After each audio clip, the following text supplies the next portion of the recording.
Hola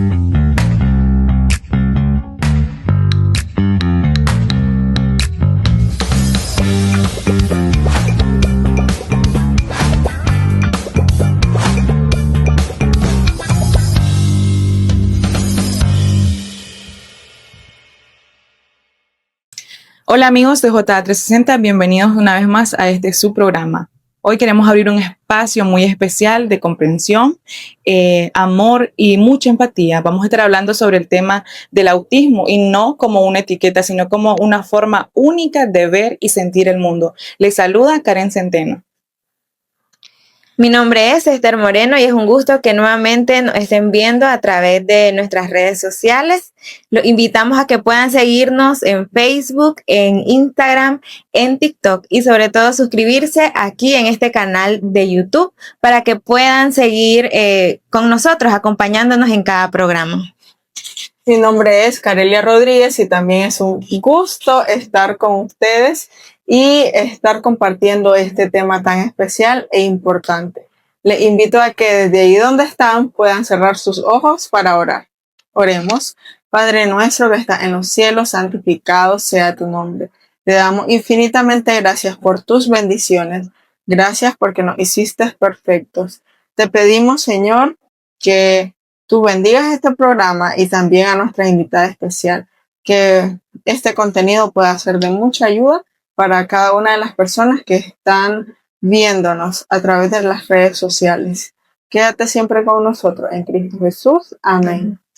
Así es, como decía Carelia, hoy tenemos una persona especial entre nosotras y ella nos va a ayudar a entender un poco más este tema. Vamos a darle su espacio para que se presente.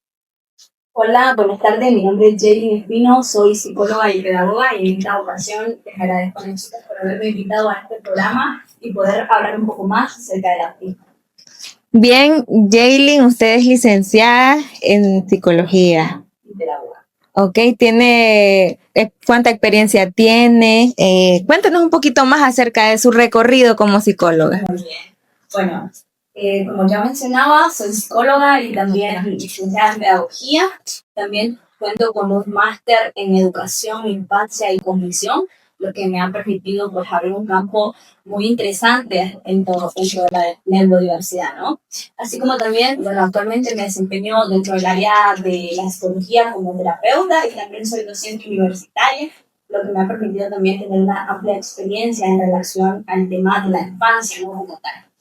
Bien, vemos que tenemos aquí como Una esponjita de conocimiento. Ajá, correcto. Tiene muchos conocimientos y de verdad que nos honra que hoy esté con nosotros en este programa, que por cierto no hemos dicho del tema. Carelia. No hemos dicho, pero es un tema que dijo Karen, lo vamos a tratar desde la inclusión y desde ver ese punto con tanto cariño, y es sobre el autismo. Estamos en abril, el mes azul.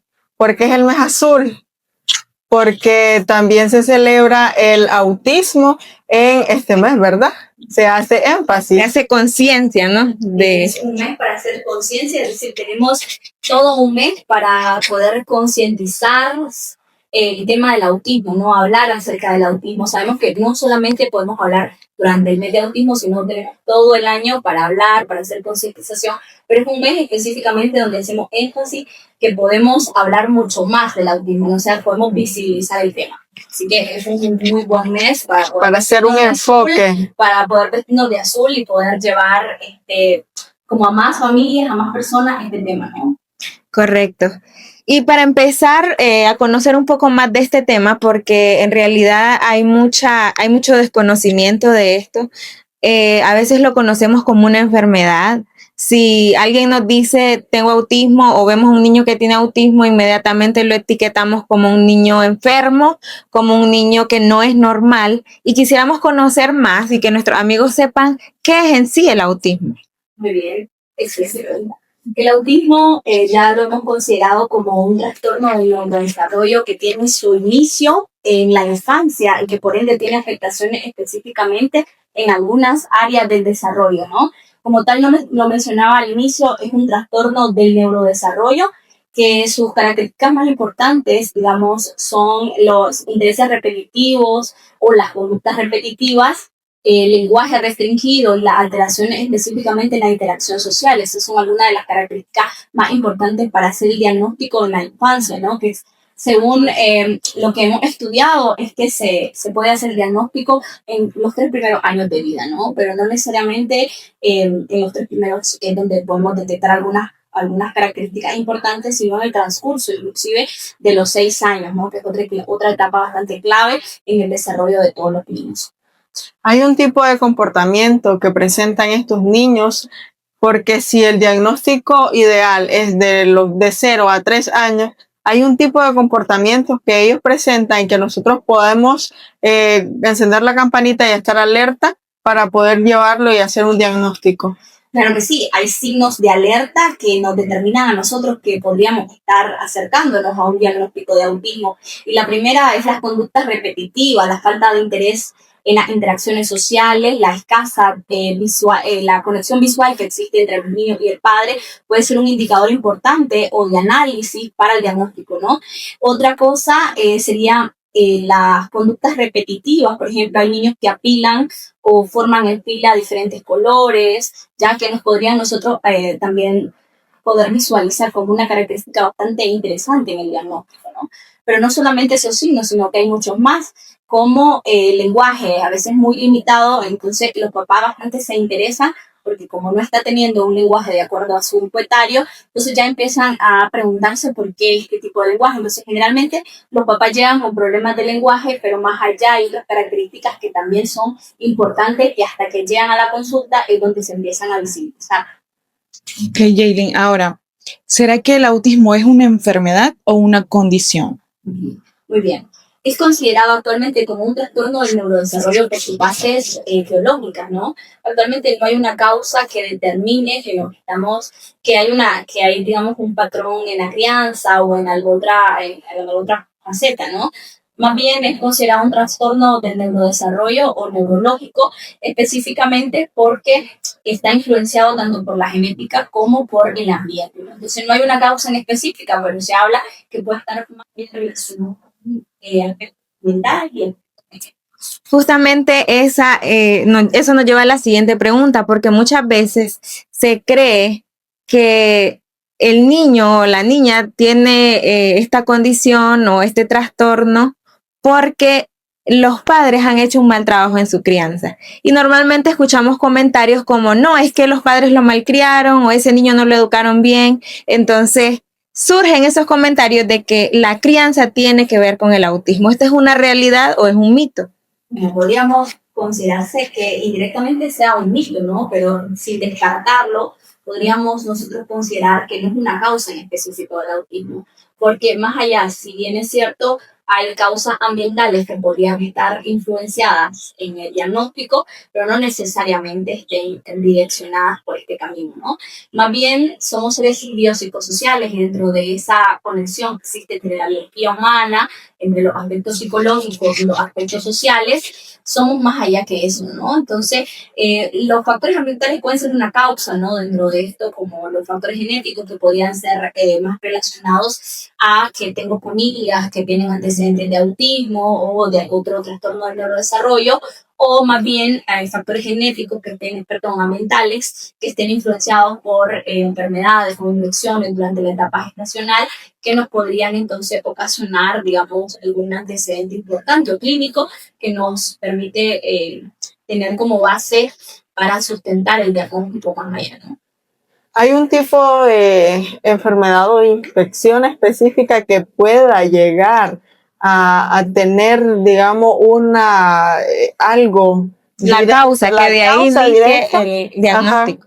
Podríamos decirte que existen muchos estudios, ¿no? En relación a qué es lo que provoca ciertas cosas. Entonces, no quiero como, digamos, justificar, porque todavía no tenemos una base científica, ¿no? Nosotros los psicólogos somos científicos, yo siempre constantemente digo eso, somos científicos porque continuamos investigando cosas, ¿no? Porque todavía no sabemos el origen específicamente del autismo, o sea, de dónde viene, cuál es su etiología más importante. Pero más allá de eso, nosotros consideramos que podría estar más o menos influenciado por eso, ¿no? Por efectos ambientales que podrían ser infecciones renales, ya la diabetes gestacional podría también estar influenciado, otros mecanismos como el consumo de medicamentos, el consumo de alguna sustancia o alcohol, que podría estar indirectamente relacionado con el tema. O incluso podría ser el nivel emocional que tenga la mamá al momento de estar en su proceso de gestación. Claro, esos son factores importantes dentro de estos aspectos, o sea, dentro de esto que se aborda,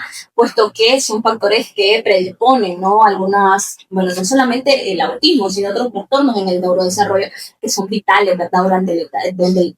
En la infancia. Entonces, cuando hablamos específicamente de factores que influyen en la crianza o en el desarrollo del niño, podrían ser muchos, ¿no? El nivel socioeconómico, podríamos hablar, otros factores que podrían estar relacionados es caídas frecuentes de la madre, ¿ya? Golpes, divorcios, ¿ya?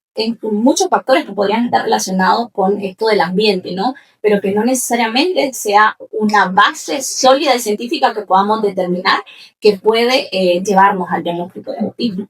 Son factores que se siguen estudiando y que por ende pues son importantes cuando iniciamos el diagnóstico, conocer todos estos antecedentes peri, post y prenatales que tuvo la mamá para poder llegar a un diagnóstico específico.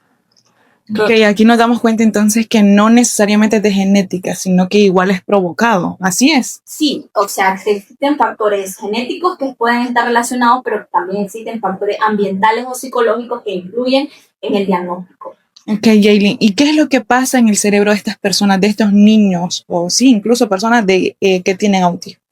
Bien, a nivel, como ya les mencionaba al inicio, es una alteración a nivel neurológico y por ende van a estar alteradas a nivel neurológico algunas funciones cognitivas, ya sea funciones ejecutivas como el control emocional. Por eso podemos nosotros ver que existen un sinnúmero de acontecimientos o de conductas disruptivas en los niños o crisis conductuales. Entonces, porque está influenciado directamente por el control inhibitorio que pasa dentro de una función ejecutiva que tiene que ver con una formación en el cerebro, ¿no?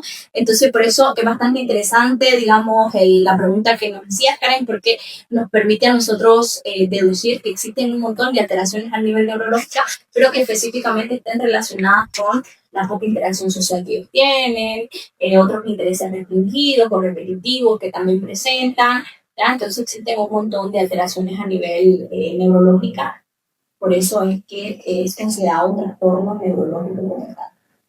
Y las personas que tienen este trastorno, ¿cómo procesan las emociones? ¿Las procesan igual que una persona que no los tiene? Podríamos determinar que esto va a variar, ¿no? En cada caso, o sea, en cada niño. Sí, porque hay niveles, ¿verdad? De autismo. El autismo, el primer nivel que podríamos nosotros considerar alto funcionamiento, es decir, ustedes podrían ver el diagnóstico, digamos, este niño tiene diagnóstico de autismo, pero ven que su funcionalidad es muy buena, es decir, puede estar incluido en una aula de clase, puede relacionarse con otros niños, pero tiene el diagnóstico de autismo porque se ha estudiado ya el nivel en el que se encuentra, ¿no? Y que probablemente solamente esté afectado su lenguaje u otra área de las que se verían afectadas, ¿no? Entonces, la pregunta que nos hace es que si realmente esté o no, yo pensaría que más allá de eso puede estar influenciado por esas características, ¿no? Pero hay niveles específicos, el segundo nivel que es una ayuda notablemente intermedia y el nivel 3 que es una ayuda muy notable, ¿no? Que tiene que ver incluso con estos 3 niveles de autismo. Son como niveles de apoyo, entonces, que el niño o la persona necesitan. Claro. No necesariamente que uno sea peor que otro, podríamos decirle, o no sé si no es bueno etiquetarlos de esa manera, pero sí hay diferentes niveles de apoyo que la persona o el niño requiere, dependiendo de cómo De su funcionalidad. su funcionalidad, como mencionaba usted, cómo se relaciona con los otros niños.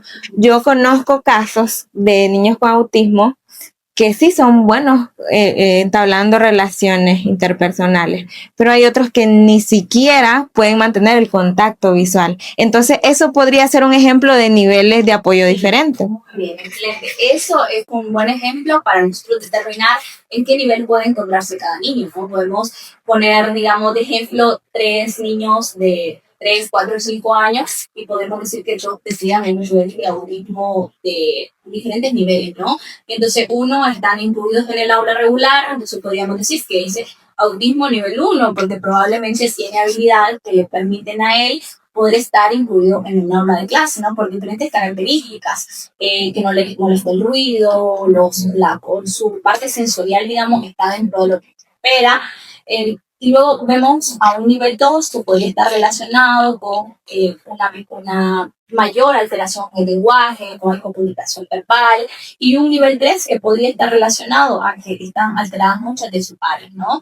Conductas repetitivas, el control inhibitorio también podría estar alterado y la interacción social también podría ser escasa. Entonces, hago un ejemplo muy importante acerca de los niveles, ¿no?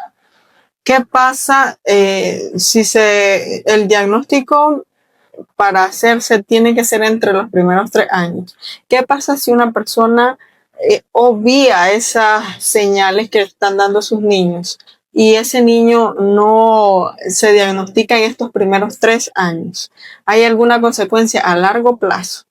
Bueno, es bastante interesante porque la intervención temprana es efectiva para atender las necesidades, ¿no? Entonces, de hacer un diagnóstico posterior a los 6 años, la intervención es mucho más lenta, puesto de que sabemos que el desarrollo de todo niño comprende de 0 a 6 años. Y pasados los 6 años, los niños ya vienen a desarrollar otro tipo de habilidades o otro tipo de desarrollo, ¿no? No es que el cerebro detenga su desarrollo a los 6 años, continúa desarrollándose, pero ya de otra manera, o sea, de manera más progresiva hacia otras habilidades que desea lograr. Entonces, el diagnóstico tardío no es que esté mal, ¿no? Pero la intervención va a ser un poco más lenta en etapas posteriores, puesto de que ya no es tan efectiva como sería de 0 a 6 años. Pero sí existen diagnósticos tardíos. ¿Puedo tener alguna regresión de esos síntomas que tienen los niños en la edad temprana si llevo al niño a una terapia de acompañamiento y si tengo un diagnóstico correcto para él?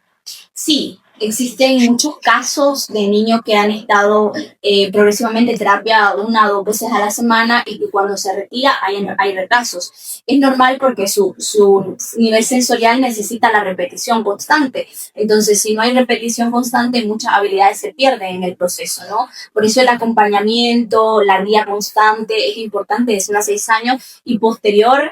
Yo siempre pienso, no hay que darse de terapia solo, ¿no? O sea, hay que cumplir con el tiempo estimado de terapia. Entonces, si hacemos un acompañamiento importante, oportuno, y ya le damos de alta y lo insertamos a una escuela regular, cuando veamos que es el momento, entonces ahí sí, ¿no? Pero a veces muchos papás se dan de alta solo de terapia, entonces pues el proceso también se ve interrumpido por un montón de factores. Muchas veces solo al ver una mejoría pensamos que ya todo está bien y entonces todo lo que se había avanzado puede llegar a retroceder si con una intervención, en este caso un impulso, se logra detener su proceso de aprendizaje. Sí, por supuesto. Todo proceso se ve interrumpido cuando también la familia no acompaña. Entonces, también en este punto es bastante importante cuando la familia acompaña este proceso, damos tareas en casa y la familia la replica en casa. La sociedad, o sea, nosotros venimos y vamos sin etiquetas, ¿no? Abrimos campo a este tema. Entonces, hay muchos factores que pueden estar influenciados no solamente en la progresividad, sino en la regresión que podrían tener los niños en relación a los avances que podrían tener o no dentro de la terapia. Y esto nos lleva a una pregunta, Jaylin. ¿El autismo tiene cura? Bueno, considerándose que no es una enfermedad, no existiría entonces una cura, ¿verdad? Simplemente hay diferentes mecanismos de intervención que podrían abordarse. Nosotros conocemos la terapia cognitivo-conductual que nos ayuda a la intervención temprana, la terapia ABA, que también nos podría acercar un poco más a las intervenciones en el campo del trastorno del espectro autista específicamente, pero por no ser una enfermedad no se considera que exista una cura, pero sino un montón de mecanismos de intervención. Me gustaría, Jaylin, que pueda de alguna manera hacer un llamado o una invitación, porque hay padres que viven en negación con respecto a este diagnóstico con algunos de sus niños. Conozco algunos casos y eso afecta al niño porque están evitando que él pueda tratarse, que él pueda recibir terapia, como usted decía. Pero hay padres que dicen, no, mi hijo está bien o no necesita de tal cosa. O sea, viven una negación al diagnóstico y eso retrasa que el niño se pueda ir desarrollando mejor, que vaya mejorando su condición o el trastorno que padece. ¿De qué manera podríamos o podría usted hacer una invitación o un llamado a que los padres puedan hacer conciencia sobre esto? Porque les da vergüenza tal vez o porque sienten miedo que señalen a su hijo por tener tal condición. Bueno, yo pensaría que más allá de invitarles, yo pensaría que tendríamos nosotros como sociedad la obligación de visibilizar más el tema para que deje de ser un tabú, ¿no?, para nuestra sociedad. Y más allá de eso, ya hablabas de un aspecto importante, la negación es parte del duelo. ¿Ya? Entonces, dentro del diagnóstico también existe duelo, y si no damos acompañamiento oportuno a los padres, el duelo va a continuar, ¿no? Entonces, yo más allá de invitarles, yo pensaría que el trabajo de la sociedad, de dejar los tabúes y acercarnos más a visibilizar este tema, porque es muy importante que nosotros como sociedad nos adentremos, digamos, al campo de tener por lo menos conocimiento acerca de algunos factores claves, ¿no?, que podrían interferir en el desarrollo de nuestros infantes. Más allá de eso, yo pensaría que visibilizar sería la clave, porque también en el autismo hay duelo de la familia, hay duelo de las personas más cercanas, de la red de apoyo del niño. Entonces la negación es una faceta del duelo. Entonces, más que pedirles que vengan, yo pensaría que nuestro trabajo como sociedad es visibilizar más el tema para que deje de ser un tabú. Sí, porque hoy en día, como usted mencionaba, es un tabú. Porque si yo sé que mi hijo tiene este trastorno, me da miedo decirlo. Me da miedo publicarlo o me da pena o vergüenza. Entonces, como usted decía bien, es importante dar a conocer el tema, dar a que las personas sepan que es en realidad, que no es una enfermedad, que no es que el niño no sea normal, sino que es una manera en que ellos procesan diferente su alrededor, ¿no? Y otra duda que me surge es que puede coexistir el autismo con otra neurodivergencia, como por ejemplo el déficit de atención. Claro, está íntimamente relacionado con otros diagnósticos diferenciales, pero hace comorbilidad con lo que ya mencionabas. Digamos, en el trastorno del espectro autista también hay diagnósticos alternativos que son el déficit de atención con hiperactividad o sin hiperactividad, muchas veces los trastornos de aprendizaje que estén relacionados. Pero más allá de eso, existe comorbilidades o diagnósticos también diferenciales, porque a veces hacen diagnósticos de autismo nivel 2 y también hacen una comorbilidad con otro diagnóstico, y cuando vamos a intervenir nos damos cuenta de que solamente se trata de trastorno del espectro autista y no necesariamente sea un trastorno de lenguaje o de trastorno del habla como tal. Antes casi no se mencionaba la palabra autismo, y es que había un mayor desconocimiento de este tema, o es que ahora han aumentado los casos o los niños ya diagnosticados, porque es mucho más común escuchar el autismo. Ahora, sin embargo, yo puedo hablar desde mi experiencia. Yo trabajé por un tiempo con un niño autista al cual le aprendí un montón y tuve mucho cariño, pero antes de yo estar con él, yo no sabía qué era el autismo, y pude conocerlo a través de la experiencia compartiendo con él. Y ahora me es más fácil poder identificar a un niño que tenga estas características, pero antes no estaba diagnosticado o no se mencionaba tanto, pero siempre existían muchos casos como estos. Bueno, siempre ha habido como una relación directa con los trastornos del neurodesarrollo como tal, ¿no? Es decir, existían el trastorno del habla, el trastorno del aprendizaje, o sea, siempre han existido. El trastorno del espectro autista antes tenía una relación directa con el Asperger, ¿no? Hablábamos de Asperger anteriormente, pero siempre han habido, digamos, estos diagnósticos pero había menor visibilidad que ahora. Ahora hay más visibilidad, es decir, los padres ya ahora están dando a conocer que hay estas características, que se puede mejorar, que se puede conocer acerca más del tema. Entonces hemos abierto camino a que las familias puedan trabajar, se puede avanzar en familia, o sea, se puede conocer más del tema. Yo pensaría que esté más relacionado con eso, que antes la visibilidad era poca y que ahora pues se han abierto más campos en relación a esto, hay más estudios, hay más formas de interacción, formas de visibilizar el tema, y también hay muchas más estrategias o otros recursos, entonces se ha abierto más el campo en relación a esto. Creo que hay ciertos padres también que eligen botar el tabú y ser muy sinceros con respecto a la educación que pueden transmitir a la sociedad.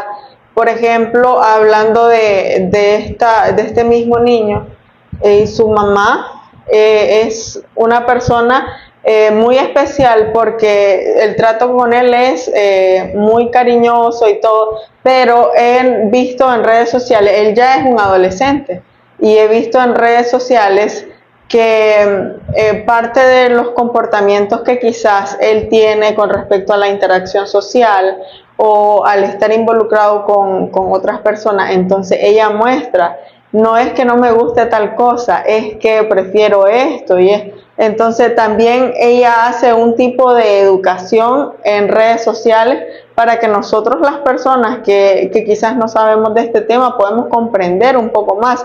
Entonces es importante también que en redes sociales quizás no se exponga todo, ¿verdad? Pero sí podamos ejemplificar qué cosas ellos les pueden sentir molestia o qué cosas se pueden sentir cómodas, y también que pueda saberlo la sociedad para que ellos puedan ser comprendidos.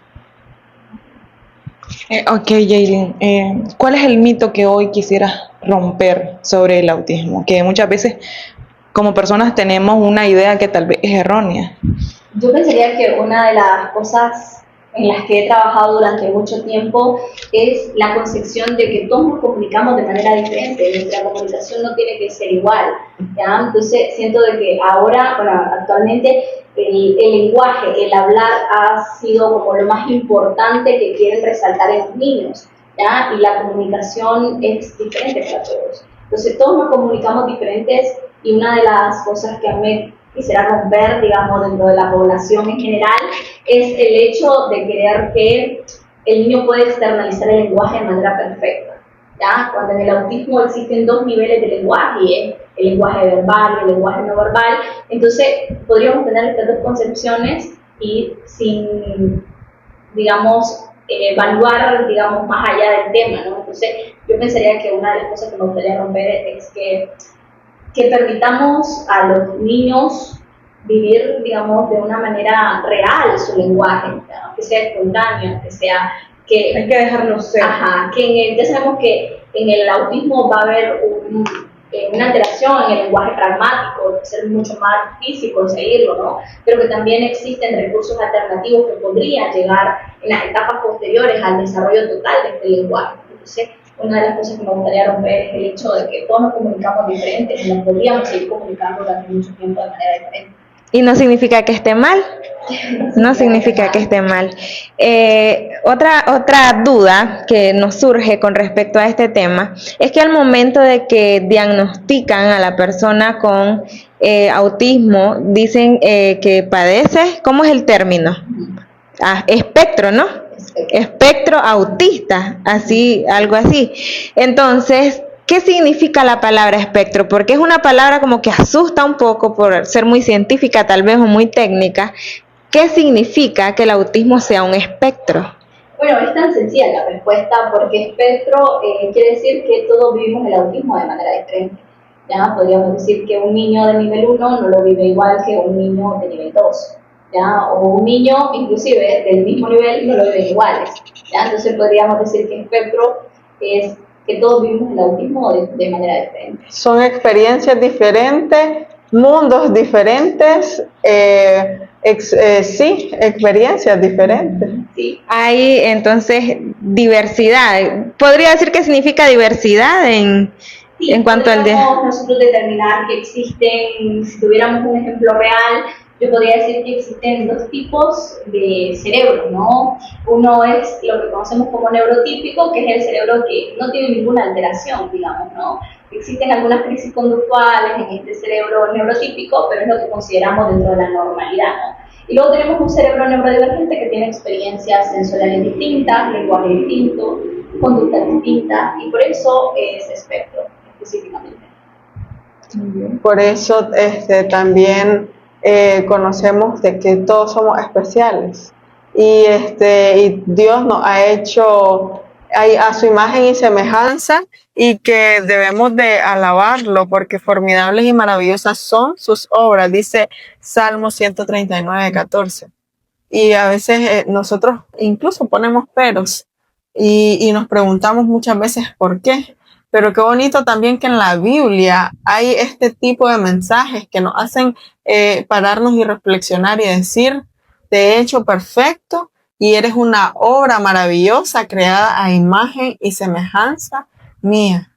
E igual creo que todos estos niños, aunque tienen diferentes formas de comunicar las cosas y de percibir las cosas, también son personas amadas y hechas especiales a imagen y semejanza de Dios. Así es. Y estamos muy agradecidas, Jaylin, por el espacio que usted nos ha brindado, un lugar muy bonito también. Nos gustaría que para cerrar, porque creo que ya estamos cerrando, usted pueda hablarnos un poco acerca del espacio que tiene aquí para que personas que quizás no la conozcan puedan saber de qué se trata este espacio tan bonito que usted tiene aquí. Y bueno, nada, muchas gracias a ustedes por la invitación y por permitirnos haber llegado a muchas más personas, visibilizar el tema, hablar un poco del autismo, no es hablarlo todo, ¿no? Porque solamente que hemos abordado como una esfera importante del autismo, pero no todo, ¿verdad? Ustedes han visto cómo salen el montón de burbujas cuando soplamos una, ¿no? O sea, aquí tomamos una solamente para hablar de autismo. Pero cuando hablamos de neurodiversidad hablamos de un montón de cosas, ¿no? Dentro de Espacio Montessori, les encuentro que su nombre es Espacio Montessori, es un centro psicopedagógico que brinda atención especializada en trastornos del neurodesarrollo, es decir, nosotros atendemos todo lo que tiene que ver con trastornos del neurodesarrollo, trastornos del habla, trastornos del lenguaje, trastornos de aprendizaje, autismo, TDAH, entre otros, ¿no? Que también tienen su base, su prevalencia específicamente. Espacio Montessori también abre campo no solo hablar de la inclusión o de la neurodiversidad, sino también hablamos del tema de que trabajamos con infancia, ¿no? Entonces, brindamos también estimulación temprana, tenemos preescolar, primero, segundo, tercer nivel, y también otras áreas más allá nos enfocamos específicamente en dar talleres de acompañamiento tanto a niños como a adolescentes, ¿no? Nuestro foco principal son niños y adolescentes. Así es, Jaylin, para cerrar el episodio de hoy, ¿qué mensaje te gustaría dejar sobre el autismo para todos? Bueno, yo pensaría que Abril Azul tendría que celebrarse casi todo el año, pero más allá de un mensaje, me gustaría que sigamos hablando del trastorno del espectro autista, no como algo que necesitamos visibilizar, sino como algo que necesitamos incluir dentro de nuestra vida diaria. Es importante entonces que nosotros nos enfoquemos no solo en un mes, sino siempre en poder visualizar a estas personas y también comprender la manera en cómo ellos nos están transmitiendo el mensaje a nosotros, que quizás nosotros los receptores lo recibimos de una manera diferente, una manera que un lenguaje que nosotros no hablamos quizás el mismo lenguaje de ellos, pero dentro de todo esto es importante darle un valor individual a cada niño, a cada persona. También debemos de amar y respetar, así como Cristo nos amó a cada uno de nosotros. Debemos de no juzgar por las apariencias, no etiquetar solo al ver, sino que dar oportunidades para conocer mejor y también para interactuar con esas personas. Debemos de cuidar a los más vulnerables que están con nosotros y Dios usa a personas diferentes, no solo a un tipo de personas, sino que Dios nos usa a todos y todos somos diferentes, porque en 2 Corintios 12:9 dice, bástate de mi gracia, porque mi poder se perfecciona en la debilidad. Así que qué bonito poder compartir también este mensaje a través de las redes sociales y que nosotros podamos despertar un interés en este tema, podamos interesarnos y poder incluir a estas personas, poder comprenderlos, poder amarlos, poder respetarlos desde la manera en cómo ellos nos transmiten su lenguaje a nosotros. Así que nuevamente, gracias Jaylin por este espacio, por compartir con nuestros amigos este tema que es tan importante. Y como usted decía, no solo hoy, no solo en abril, sino que darle visibilidad a este tema siempre, todo el tiempo, todo el año, para que esos tabúes se terminen, para que dejemos de creer que este niño tiene una enfermedad rara o esta persona no es normal o está loco, porque hay gente que etiquetan de una manera tan fea, esa es la palabra, brusca, fea, a los demás sin antes buscar información, sin antes aprender. Así que es importante darle visibilidad a este tema y esperamos que no solo sea la primera vez esta, Jaylin, sino que en otras ocasiones pueda acompañarnos a hablar de otros temas. Porque nos dimos cuenta de que es un tema que, como dice usted, agarramos nada más una burbuja de tantas que salieron y creo que tenemos mucho por aprender. Así que le agradecemos y gracias también a ustedes amigos que están por allí. Los invitamos a que puedan suscribirse a este canal y seguirnos en nuestras redes sociales para seguir recibiendo más contenido que edifica nuestras vidas. Hasta la próxima y que Dios les bendiga.